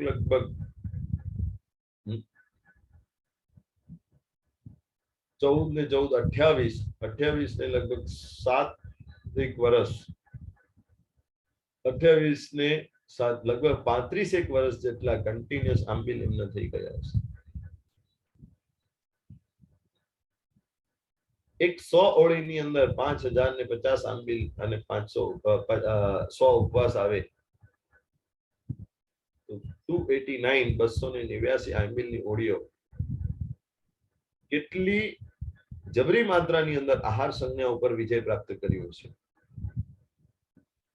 આચાર્ય ભગવાન હિમાંશુ સુરીજી મહારાજા, આચાર્ય ભગવાન હેમવલ્લભ સુરીજી મહારાજા તીર્થ રક્ષાના આલંબન દ્વારા જાવજી માટેના આંબિલના બચકા લઈ જાવજી. ગમે તેટલી ગરમી હોય, ગમે તેટલો વિહાર કરવાનો હોય, ગમે તેટલો તાટ તડકો સહન કરવાનો હોય, ગમે તેટલા શાસનના કાર્ય હોય, આંબિલ એટલે આંબિલ. આચાર્ય ભગવાન કુમુદચંદ્રજી મહારાજા 25 જેટલા સિદ્ધિ તપો એમણે કર્યા. આચાર્ય ભગવાન ગુણોદય સાગર શ્રીજી મહારાજા 54 સળંગ વર્ષી તપો જેમણે કર્યા. આચાર્ય ભગવાન ત્રિલોચન સુરીજી મહારાજા 225 થી વધારે અઠ્ઠાઈઓ કરી. આચાર્ય ભગવાન હંસરત્ન સુરીજી મહારાજા વર્તમાનમાં વિચરી રહ્યા છે. કઈ કેટલાય માસક ક્ષમણોને ઉત્કૃષ્ટમાં ઉત્કૃષ્ટ 6 માસી તપ, જે પરમાત્મા મહાવીર દેવના શાસનમાં મેક્સિમમ 6 મહિનાના ઉપવાસ બતાવવામાં આવ્યા છે. એ 6 મહિનાના ઉપવાસ એમણે 3 કે 4 વાર સહજ રીતે હસ્તામુખી કરી દીધા. પાછળ ક્યાંય ટેકો લઈને બેસે નહીં, કટ્ટાર બેસે અને પગે ચાલીને વિહાર કરે. તપાચારની અંદર પણ જે અગ્રેસર હોય એવા આચાર્ય ભગવાન. અને વીર્યાચાર એટલે કે પોતાનું વીર્ય, પોતાની શક્તિ, પોતાનું ઉલ્લાસ શાસનના ચરણે ધરી દેનારા આચાર્ય ભગવંતો છે. શાસનની આજ્ઞા, પ્રભુની આજ્ઞાને વફાદાર થવા માટે પોતાની બધી જ શક્તિ ખર્ચી નાખી. પ્રભુએ સાધુ માટે વિહાર કરવાનું બતાવવામાં આવ્યું છે. તો આચાર્ય ભગવાન હિમાંશુ સુરીજી મહારાજા 90+ ની ઉંમર, 90 કે 95+ ની એમની ઉંમર, અને એ ઉંમરમાં પણ પગે ચાલીને વિહાર કરતા. કેટલું સુખશીલતા વાળું આપણું જીવન છે, પદાર્થોના આધારિત આપણું જીવન છે, અને કેટલું પદાર્થોના ભારના વિનાનું એમનું જીવન છે. પદાર્થો ઉપર ડિપેન્ડન્ટ નથી, અવલંબિત નથી, અને એટલે પરમની અંદર ડૂબેલા છે. આપણે પરની અંદર ડૂબેલા છીએ, અને એટલા માટે સાધનોની વચ્ચે, સતત સાધનોની વચ્ચે રહ્યા છતાં પણ આપણને સંતૃપ્તિ થતી નથી, તૃપ્તિ થતી નથી. હજી નવા નવા સાધનો, હજી નવા ને નવા ગેજેટ્સ, હજી નવા વર્ઝન્સ, એની શોધમાં જ આપણે સતત દોડાદોડી કરીએ છીએ. આચાર્ય ભગવાન ભુવનભાનુ સુરીજી મહારાજા પેરાલિસિસ થઈ ગયેલું તે છતાં પણ ઉભા પ્રતિક્રમણની ક્રિયાઓ કરતા. શરીરની કોઈ પણ કાળજી રાખ્યા વિના પોતાની જે શક્તિ છે, પોતાનું જે સત્વ છે, જીન શાસનની આરાધના, પ્રભાવના અને રક્ષા એ કરવા માટે આચાર્ય ભગવંતો પોતાની બધી જ શક્તિ ખર્ચી દે છે. આ પંચવિધ આચારોનું પાલન જે પોતે કરાવે છે, ને ચતુર્વિધ સંઘ પાસે એનું પાલન કરાવડાવે છે. એવા જીન શાસનના આચાર્ય ભગવંતો છે. આચાર્યો છે જીન ધર્મના દક્ષ વ્યાપારી સુરા. મેં કહ્યું ને, આચાર્ય ભગવંતો જીન શાસનના વ્યાપારી છે. વ્યાપારી હોશિયારી પૂર્વક વાણિય બુદ્ધિથી જે કામ કરે એ જ કામ જીન શાસનની પ્રભાવના રક્ષા વગેરે કરવામાં આચાર્ય ભગવંતો કરે છે.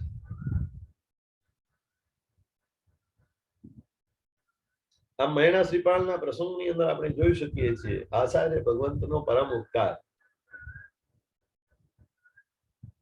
એનાથી પહેલા એ આચાર્ય ભગવંતની કૃપા આપણને પ્રાપ્ત કરવી હોય તો આપણી પાત્રતા શું, આપણી સજ્જતા શું. મહિના અને શ્રીપાલને નવપતજી ભગવંતની આરાધના ફળી, સિદ્ધચક્ર ભગવંતની આરાધના ફળી, આંબિલની હોળી એમણે કરી તો જે કોઢ રોગનો નાશ થઈ ગયો, એ બધો એમને ફાયદો થયો. એની પાછળનું રીઝન શું હતું ભાઈ? એની પાછળ રીઝન શું હતું? એમને ફળ્યું ને આપણને ન ફળ્યું? તો વ્યક્તિ આચાર્ય ભગવાન પાસે ગયા, શ્રીપાળ રાજાને કેટલા આંબિલ પછી, કેટલી હોળીઓ પછી કોઢ રોગનો નાશ થયેલો? આચાર્ય ભગવંતે કહ્યું કે એક જ હોળીમાં, પહેલી જ હોળીમાં પહેલા જ આંબિલથી શરૂઆત કરી અને ત્યારથી રોગ નાશની શરૂઆત થઈ ગઈ. અને પહેલી જ હોળી, નવપતજીની પહેલી જ હોળી એટલે કે 9 આંબિલ પૂરા થતા થતા તો એમના જીવનની અંદર જાણે મંગલ સર્જાઈ ગયું. બધો જ રોગ નાશ પામી ગયો અને સુવર્ણ કાંતિ જેવી એમનું શરીર, એવું એમનું શરીર શોભવા લાગ્યું. તો એ વ્યક્તિ આચાર્ય ભગવંત કહે કે હું તો, મેં તો 9 આંબિલની હોળીઓ કરી લીધી, નવપતજીની 9 આંબિલની હોળીઓ, 4.5 વર્ષની આરાધના કરવાની હોય, 4.5 વર્ષની આરાધના મેં કરી લીધી. એ પણ શુદ્ધ આંબિલ, એક ધાનના આંબિલ કર્યા, બધું જ કર્યું. તો મારો એક નાનકડો દાગ સુદ્ધા જતું નથી, મારા ચહેરા ઉપર જે દાગ પડી ગયો છે દાગ સુદ્ધા જતું નથી. આચાર્ય ભગવંતે કહ્યું, નવપદની આરાધના કરવી એ તો બરાબર છે, પણ એ નવપદની આરાધનાને યોગ્ય બનવું, પોતાના જીવનની અંદર નવપદને વસાવવા માટે પાત્ર બનવું, એ અત્યંત અગત્યનું છે, અત્યંત મહત્વનું છે. પહેલા તો એક નિષ્ઠા જોઈએ, શાસન પ્રત્યેની નિષ્ઠા, પરમાત્માએ બતાવેલા શાસનના તત્વો પ્રત્યેની નિષ્ઠા. એના મને એ જ તારશે, ભવ પાર ઉતારશે, જીનવર તારું શાસન આ જગમાં છે મહાન. પ્રભુ આ તારા શાસનને પામીને જ મારા આત્માનું કલ્યાણ થશે. આ જગતમાં મહાન એવું આ જીન શાસન છે. આ નિષ્ઠા એક હૃદયની અંદર બેસી જવી જોઈએ, ફિટ બેસી જવી જોઈએ. અને શાસને બતાવેલા તત્વો, પ્રભુએ બતાવેલા તત્વોમાં અંશ માત્ર પણ ફેરફાર ન થાય, ક્યાં પણ આપણને વિચાર ના આવે કે પ્રભુએ બતાવેલી આ વાત છે અને મારા જીવનની અંદર આવું થઈ રહ્યું છે, પ્રભુની વાત બરાબર છે કે નહીં, શંકાને સ્થાન નથી. પ્રભુએ કહ્યું કે કર્મ સત્તા મહાન છે, અને એ કર્મ સત્તાની ઉપર પણ વિજય કોનો થાય છે તો કે ધર્મ સત્તાનો થાય છે. પોતાના શુદ્ધ સ્વરૂપી એવા આત્માનો જ વિજય થાય છે. કર્મ તો આત્માની સામે પાંગડા છે. કર્મ પોતાના ઉદય કાળે પ્રભાવ બતાવે, પણ આત્મા એ પ્રભાવથી પણ અપ્રભાવિત રહી શકે એવી આત્માની જબર શક્તિ છે. જીન શાસનની થિયરી કર્મ પ્રધાન થિયરી છે. ઘટનાઓ ઘટે, ઘટનાઓનું ઘટવું આપણા હાથમાં નથી, પણ ઘટનાઓ શેના કારણે ઘટે છે તો કે મારે કરેલા પૂર્વ કર્મના ઉદયો આવ્યા છે માટે ઘટે છે.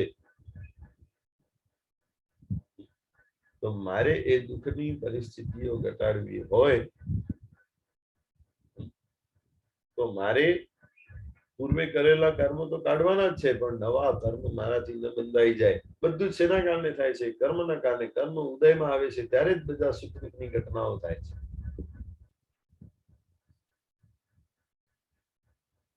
મારે નવા કર્મોને આવવા દેવા નથી અને પૂર્વે કરેલા કર્મોને કાઢી નાખવા છે. એ નિર્ધાર મક્કમ કરવાનું છે. અહીંયા મૈણાની જયારે પરીક્ષા કરવામાં આવી, આપણે જોયું પુણ્ય વિષયનો પ્રશ્ન થયો અને મૈણાએ સન્મતિ દ્વારા કહ્યું કે સદબુદ્ધિ, ન્યાય નીતિ, પ્રામાણિકતા વાળી બુદ્ધિ, શીલ સંપન્ન શરીર અને ગુણવંતા ગુરુની સંગત એ પુણ્યથી મળે છે. પુણ્ય તો ઓછા વધતા અંશે બધા જ જીવોની અંદર હોય, પર એ પુણ્ય ને ધારણ કરનાર વ્યક્તિ સમ્યક દ્રષ્ટિ છે કે નહીં એનો નિર્ધાર કરવો, એના માટે એની અંતરની પરિણતિ જોવી પડે. પુણ્યની અંદર જો એ છકી જાય છે તો હજી સમ્યક દ્રષ્ટિ નથી. પુણ્યની અંદર પણ સમાધિ ભાવે રહે છે, સમત્વ ભાવે રહે છે. પુણ્ય પાપની દરેક ઘટનાઓ, દરેક પરિસ્થિતિઓમાં જે સમભાવે રહી શકે છે એ જ જીન શાસનનો ખરો સાધક આરાધક છે.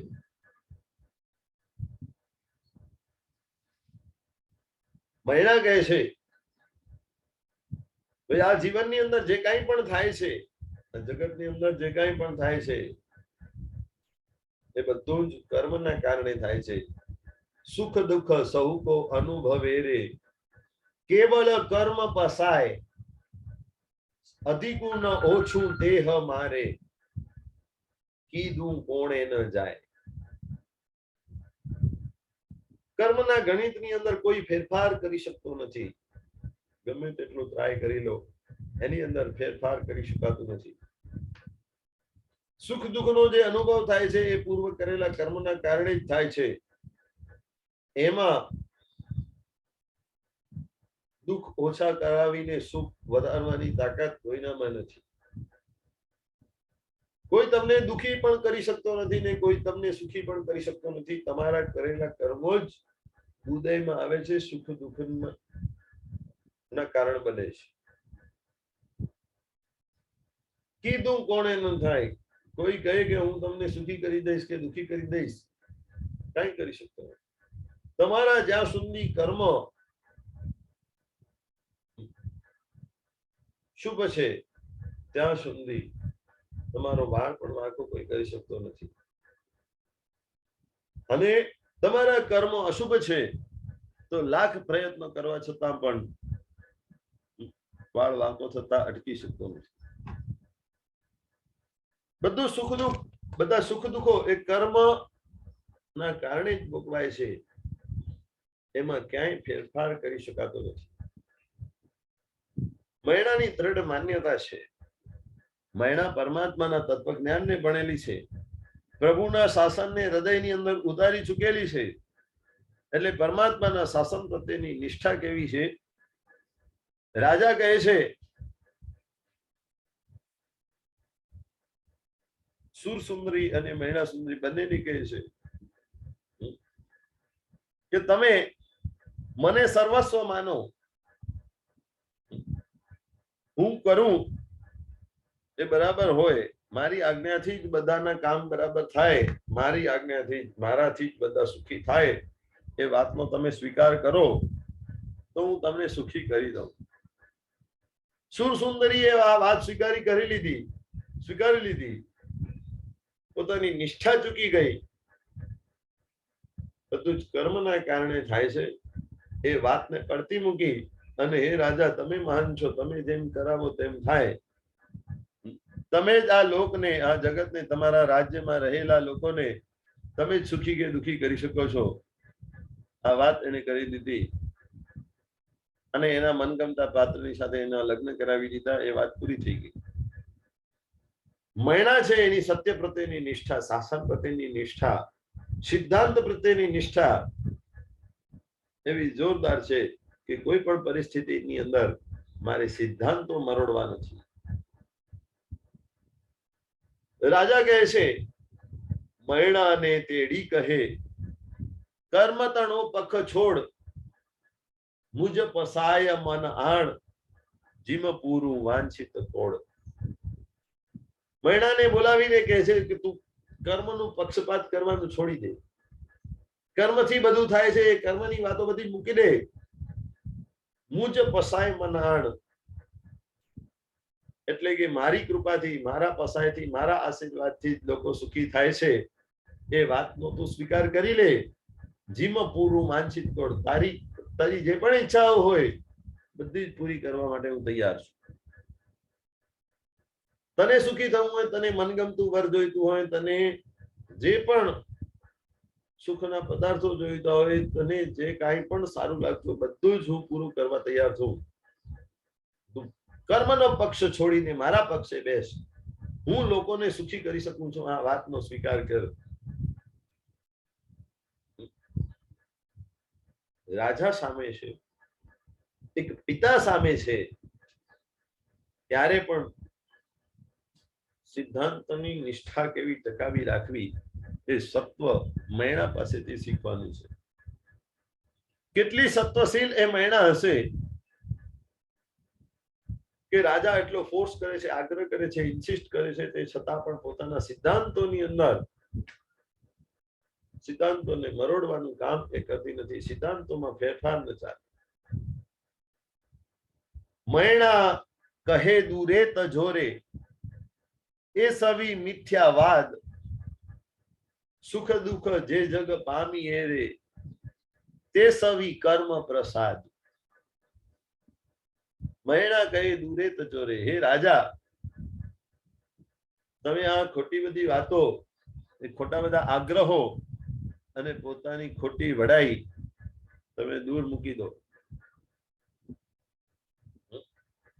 તમે કાંઈ જ કરી શકતા નથી. લોકો પોતાના કર્મના ઉદય પ્રમાણે સુખ દુઃખ ભોગવે છે.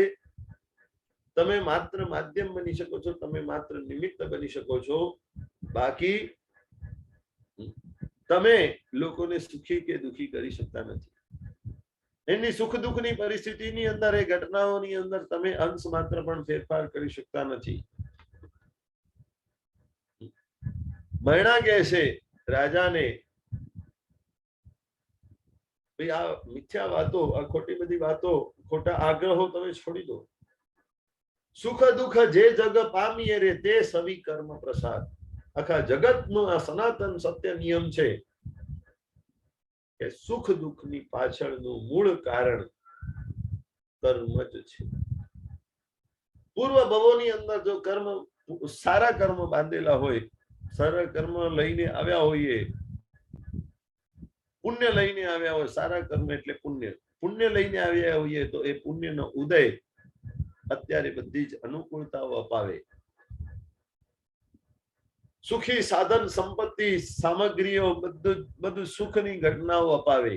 પૂર્વના કરાયેલા શુભ પુણ્ય, શુભ કર્મો, પુણ્ય સ્વરૂપી કર્મો એ જ્યારે ઉદયમાં આવે છે, ત્યારે સુખ, સાતા, શાંતિ અને સમાધિ મળે છે. જીવન એનું બરાબર રીતે ચાલે છે. અને જો પૂર્વ ભવોની અંદર દુઃખ કરે, પાપ કરેલા હોય, અશુભ કર્મો કરેલા હોય, અશુભ કૃત્યો દ્વારા અશુભ કર્મ ભેગા કરેલા હોય, તો એની અસરમાં જ્યારે એ કર્મ વિપાક સ્વરૂપે કર્મ એના ફળ બતાવવાની શરૂઆત કરે, ત્યારે અશુભ જ થવાનું. એની અંદર તીર્થંકરો પણ ફેરફાર કરી શકતા નથી. મૈણાની સિદ્ધાંત પ્રત્યેની નિષ્ઠા છે કે જે સિદ્ધાંતોની અંદર, જે કર્મના સિદ્ધાંતોની અંદર તીર્થંકરો પણ ફેરફાર કરી શકતા નથી, જે કર્મનું ગણિત તીર્થંકરો પણ બદલી કરી શકતા નથી, એ સિદ્ધાંતો ક્યારે પણ બદલાય નહીં. સત્વશાળી આ મૈણા રાજાની સામે પણ કર્મનો જ પક્ષ લે છે, એટલે રાજા ખીજાઈ જાય છે. તને કર્મ ઉપર જ એટલો ભરોસો છે ને, તો તારા કર્મની અંદર જે દુઃખ લખ્યું હોય, ચાલ એ ભોગવવા માટે તૈયાર થઈ જા. અત્યારે મારું સત્વ છે, મારી શક્તિ છે, હું જે ચાહું તે કરી શકું છું. તારા કર્મની અંદર દુઃખ લખાયેલું છે, ચાલ હું તને દુઃખી કરાવું. મૈણાને ભૂપતિ કહે રે, એ આવ્યો તુમ નાહ, સુખ સંપૂર્ણ અનુભવો રે, કર્મે કર્યો વિવાહ.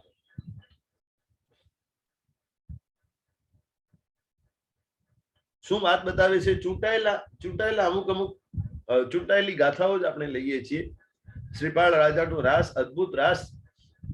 વિનય વિજયજી મહારાજા અને મહોપાધ્યાય યશો વિજયજી મહારાજાએ બંને સાથે મળી અને 3 ખંડો વિનય વિજયજી મહારાજાએ રચ્યા અને એની પૂર્ણાહુતિ યશો વિજયજી મહારાજાએ કરી. એવું શ્રીપાળ રાજાનું રાસ, આખી શ્રીપાળની કથાનું વર્ણન એની અંદર વિસ્તારથી કરેલું છે.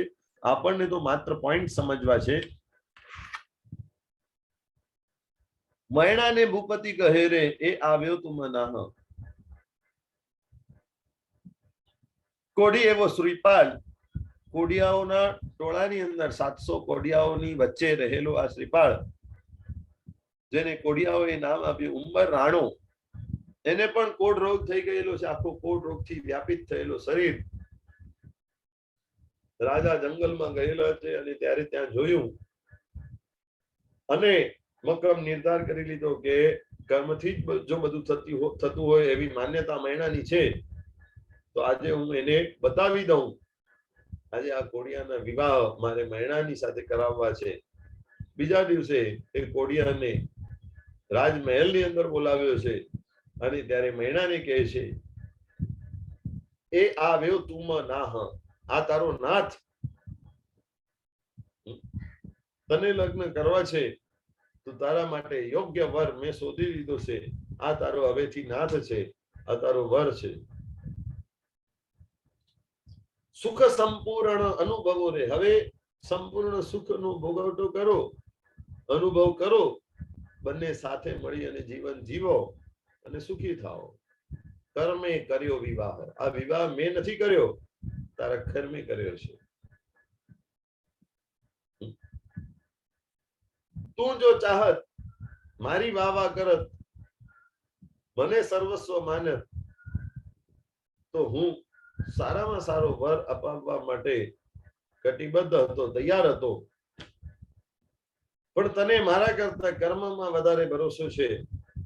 કર્મ જે કરાવે છે થાય છે એવી તારી જે માન્યતા છે, તો લે આ કોડિયાની સાથે તને પરણાવી દીધો. હવે કર્મની આજ્ઞા પ્રમાણે, કર્મ પ્રમાણે તું હવે નાચ નાચ, જીવન ગુજાર, સંસાર ચલાવ. કર્મ તને જ્યાં લઈ જાય ત્યાં જા. સુખી થા કે દુખી થા મને કઈ જ ખબર નથી, પણ તારું જે કર્મશાસ્ત્રનું ગણિત છે એ આ કર્મ એ કરેલો આ વિવાહ છે.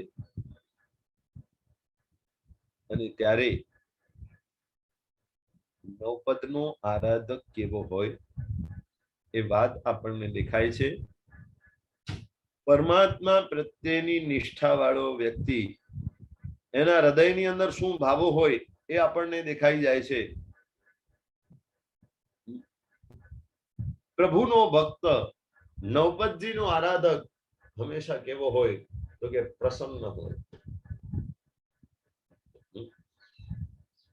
અંશ માત્ર પણ જેની અંદર દુઃખ ના આવે, દરેક પરિસ્થિતિઓની અંદર જે પ્રસન્ન હોય એ પરમાત્માનો ભક્ત છે. એ જ નવપતજીનો આરાધક છે. બોલો, આપણે આંબિલ કરીએ છીએ, નવપતજીના 9 આંબિલ કરીએ છીએ, એનાથી આંબિલના નવપતજીના આરાધક બની ગયા આપણે. નવપદના આરાધક બનવાની, સિદ્ધ ચક્રના આરાધક બનવાની આપણી યોગ્યતા શું? નવપદનો આરાધક કેવો હોય, એની નિષ્ઠા કેવી હોય, એની પ્રસન્નતા કેવી હોય?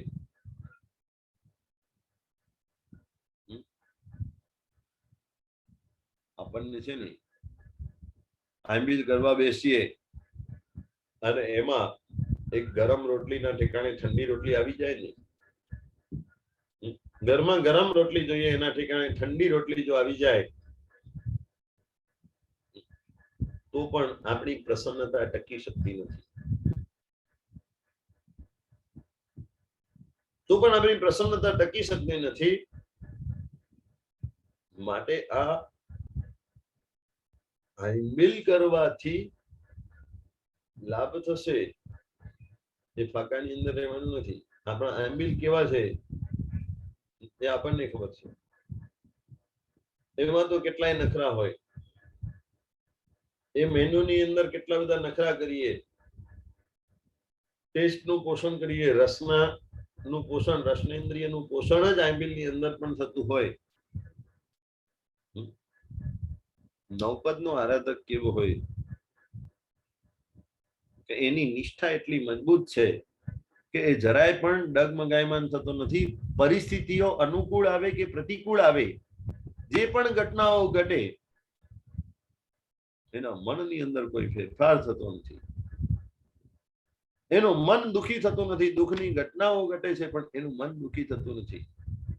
એ જ વાત શ્રીપાલ રાસની અંદર મહિના માટે લખવામાં આવી.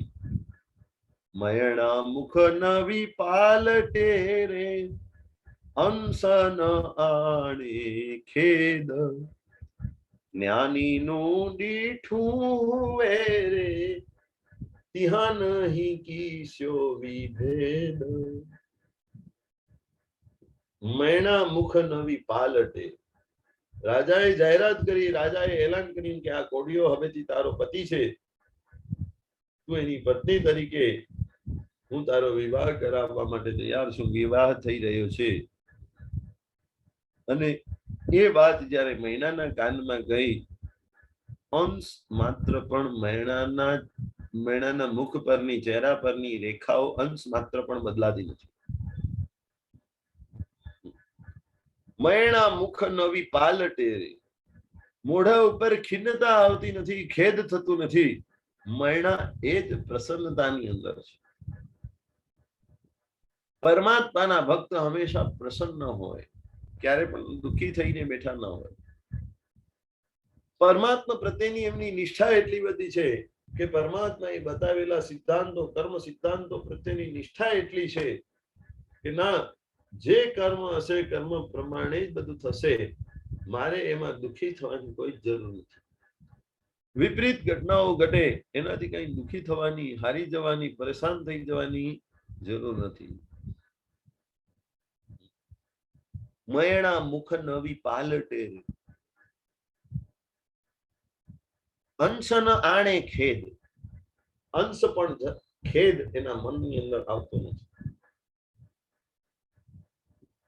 કે જો હું રાજાનો પક્ષ સ્વીકારી લે તો રાજા મને સુખી કરી દે, વગર ફકટની હું દુઃખી થઈ છું. રાજાની વાવા કરી દે તો રાજા ખુશ થઈ જાત અને મને પણ સુખી કરી દે. ક્યાં હું દુઃખી થઈ ગઈ, ક્યાં આટલી વ્યાધિઓ અને પરેશાનીઓની વચ્ચે, 700 કોડિયાઓના ટોળાની વચ્ચે, અને આ કોડિયાના ટોળાના સરદાર એવા ઉંબર રાણાની સાથે ક્યાં મને પરણવાનો વખત આવ્યો, એવો વિચાર શુદ્ધા કરતી નથી. અંશ ન આણે ખેદ, ખેદનો અંશ પણ એના મનની અંદર ઉઠતો નથી. જરા પણ ખિન્નતા આવતી નથી. પ્રસન્નતા જ પ્રસન્નતા છે. બોલો, સુખમાં પ્રસન્નતા ટકાવી રાખી હજી ઈઝી છે, પણ દુઃખની પરિસ્થિતિ વખતે પ્રસન્નતા ટકાવી રાખવી કેટલી અઘરી છે, કેટલી ડિફિકલ્ટ છે. પણ મૈણાની પરમાત્મા પ્રત્યેની નિષ્ઠા, શાસન પ્રત્યેની નિષ્ઠા, શાસનના તત્વજ્ઞાન પ્રત્યેની નિષ્ઠા અને જગતના સનાતન તત્વ પ્રત્યેની જે નિષ્ઠા છે, એના કારણે મૈણા પોતાની સત્વશીલતાની અંદર ટકી શકી છે. સર્વ સ્વીકારની ભાવના છે એની. જે આવે, જે ઘટનાઓ જેવી રીતે જ્યારે બને, મારે સ્વીકાર કરવાની છે. I don't have to question આ સના માટે થયું. I don't have to cry.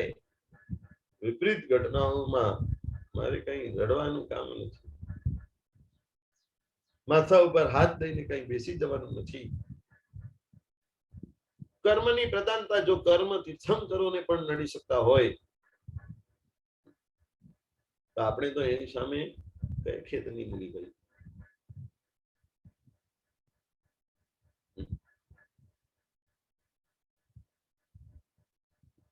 અંશ ન આણે ખેત. અંશ પણ ખેદ એ પામતી નથી, એના મોઢાની ચહેરા પરની રેખાઓ બદલાતી નથી. આખી રાજસભા દુખી છે, આખી રાજસભા વિચારી રહી છે કે ક્યાં મૈણા પણ ભૂલે છે, મૈણા પણ રાજાને ની વાવા કરતી નથી, અને રાજા પણ પોતાનું ભાન ભૂલ્યો છે. છોકરાઓ તો ભૂલો કરે, પણ રાજા પણ પોતાના ઈગોમાં આવી અને આવા કોડિયાની સાથે પોતાની દીકરીને પરણાવવા જઈ રહ્યો છે.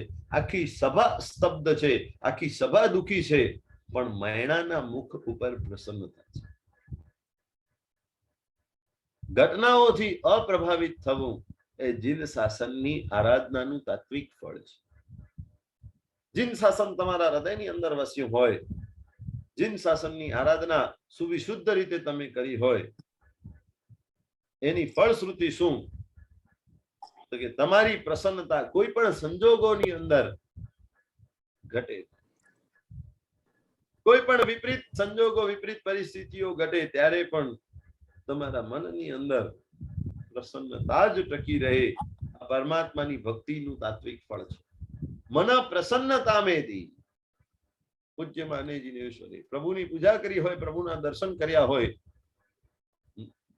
તો ખેદ, ખિન્નતા, દુઃખ, પરેશાનીઓ, વ્યાધિઓ એ આપણી ડિક્શનરીમાં પણ ન, માત્ર ને માત્ર પ્રસન્નતા. મૈણાને પણ આ વિપરીત પરિસ્થિતિની અંદર પ્રસન્નતા જે છે એ બતાવે છે કે મૈણા તત્વજ્ઞાનને પચાવી શકી હતી. પરમાત્માએ બતાવેલા કર્મવાદને, કર્મની થિયરીને એને પચાવી રાખેલી હતી. આજે આપણને એક સમાચાર મળે, કોઈ ટેસ્ટનો રિપોર્ટ કઢાવીએ અને સમાચાર મળે કે કોઈક મોટી બીમારી છે, કેન્સર જેવી બીમારી ડિટેક્ટ થઈ છે, તરત જ ખેદ આવી જાય, કેવી અપ્રસન્નતા આવી જાય, કેવી હાલત થઈ જાય. આપણે ત્યાં જ ગબડી પડીએ, દુખી થઈ જઈએ, અને આપણે ગમે તેટલા સ્ટ્રોંગ હોઈએ ત્યાં જ ભાંગી પડીએ.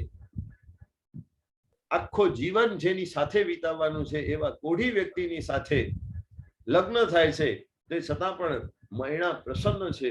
આ તત્વજ્ઞાન કર્મની થિયરી એને કેટલા અંશે પચાવીને રાખેલી હશે.